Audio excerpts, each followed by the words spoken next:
ಜನಪರ ಆಡಳಿತ ಮತ್ತು ಪಂಚ ಗ್ಯಾರಂಟಿ ಯೋಜನೆಯ ಮೂಲಕ ಜನಮನ ಗೆದ್ದ ರಾಜ್ಯ ಸರ್ಕಾರ ಹಾಗೂ ಯಾವುದೇ ಅಧಿಕಾರದ ಆಸೆಯಿಲ್ಲದೆ ಸಮಾಜದ ಕಟ್ಟಕಡೆಯ ವ್ಯಕ್ತಿಯನ್ನ ತಲುಪಬೇಕು ಎಂಬ ಉದ್ದೇಶದಿಂದ ಕಾರ್ಕಳದ ಅಭಿವೃದ್ಧಿಯಲ್ಲಿ ತೊಡಗಿಸಿಕೊಂಡ ನನ್ನ ಜನಪ್ರಿಯತೆಯನ್ನ ಸಹಿಸಲಾಗದೆ ಅಧಿಕಾರ ದರ್ಪದಿಂದ ಸುನಿಲ್ ಕುಮಾರ್ ತಂಡ ಅಪಪ್ರಚಾರದಲ್ಲಿ ತೊಡಗಿಸಿಕೊಂಡಿದೆ ಎಂದು ಕಾಂಗ್ರೆಸ್ ಮುಖಂಡ ಉದಯ್ ಕುಮಾರ್ ಶೆಟ್ಟಿಯವರು ಆರೋಪಿಸಿದರು.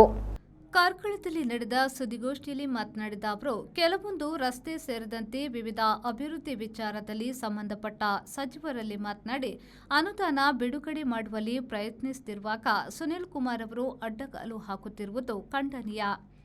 ಕಾರ್ಕಳದ ಅಭಿವೃದ್ಧಿಗೆ ಇವರ ಕೊಡುಗೆಯೇ ತನ್ನಿಂದಲೇ ತಾನೇ ಮಾಡಿದ್ದೇನೆ ಎಂಬ ದುರಹಂಕಾರದಿಂದ ವರ್ತಿಸುತ್ತಿದ್ದಾರೆ.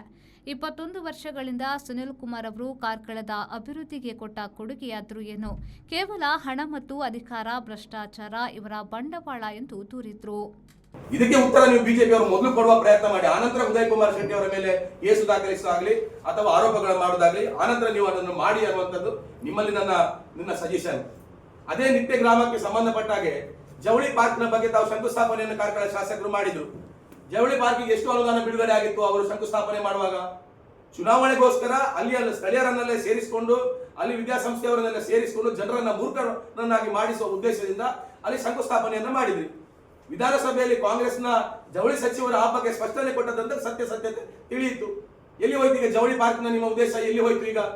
ಯಾಕೆ ನೀವು ಮಾತಾಡ್ತಿಲ್ಲ? ಈಗ ಮಾತಾಡುವ ಜವಾಬ್ದಾರಿ ನಿಮ್ಮ ಕಾರ್ಕಳ ಶಾಸಕರಿಗಿಲ್ವಾ?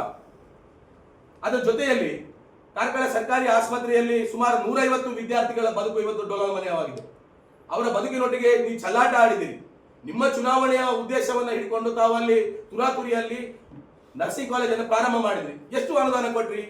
ಯಾವುದೇ ವ್ಯವಸ್ಥೆಗಳನ್ನು ಮಾಡದೆ ನಾನು ಮಾಡಿದ್ದೇನೆ ಅನ್ನುವಂತ ಒಂದು ಆರಂಭ ಶೂರತ್ವಗೋಸ್ಕರ ತಾವು ಅಲ್ಲಿ ಕಾಲೇಜನ್ನು ಪ್ರಾರಂಭ ಮಾಡಿದ್ರೆ ಬೇಕಾಗುವ ವ್ಯವಸ್ಥೆಗಳನ್ನು ತಾವು ಅಲ್ಲಿ ಮಾಡಿದ್ರ?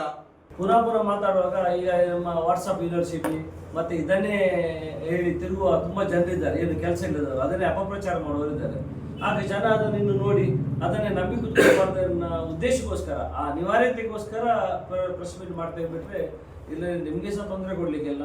ನಿಮಗೆ ಸಮಾಜದಲ್ಲಿ ಮಾಡುವಂಥ ತುಂಬ ಕೆಲಸಗಳಿವೆ, ನೀವು ಅದರಲ್ಲಿ ಮಗ್ನರಾಗಿರ್ತೀರ. ನಾವು ಈ ಬಗ್ಗೆ ಅಷ್ಟು ಮಾಡಲಿಕ್ಕೆ ಹೋಗುವುದಿಲ್ಲ.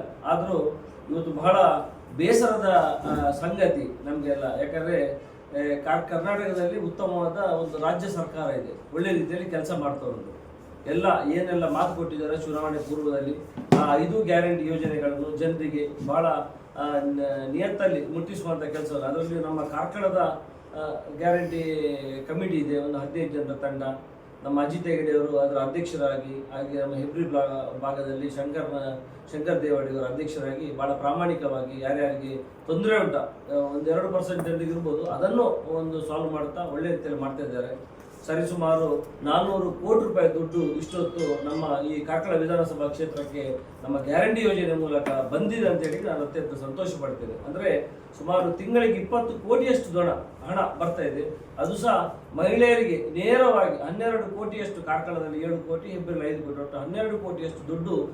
ಕಾಂಗ್ರೆಸ್ ಮುಖಂಡರಾದ ಪ್ರದೀಪ್ ಬೇಲಾಡಿ, ಪ್ರತಿಮಾ ರಾಣೆ, ಕಾರ್ಕಳ ಬ್ಲಾಕ್ ಕಾಂಗ್ರೆಸ್ ಅಧ್ಯಕ್ಷ ಸುಭದ್ರ ರಾವ್, ಹೆಬ್ರಿ ಬ್ಲಾಕ್ ಕಾಂಗ್ರೆಸ್ ಅಧ್ಯಕ್ಷ ಗೋಪಿನಾಥ್ ಭಟ್, ಕಾರ್ಕಳ ಗ್ಯಾರಂಟಿ ಸಮಿತಿ ಅಧ್ಯಕ್ಷ ಅಜಿತ್ ಹೆಗ್ಡೆ ಹಾಗೂ ರಾಜೇಂದ್ರ ದೇವಾಡಿಗ ಮೊದಲಾದವರು ಉಪಸ್ಥಿತರಿದ್ದರು. ಕೆಎಂ ಖಲೀಲ್, ವಿ4 ನ್ಯೂಸ್, ಕಾರ್ಕಳ.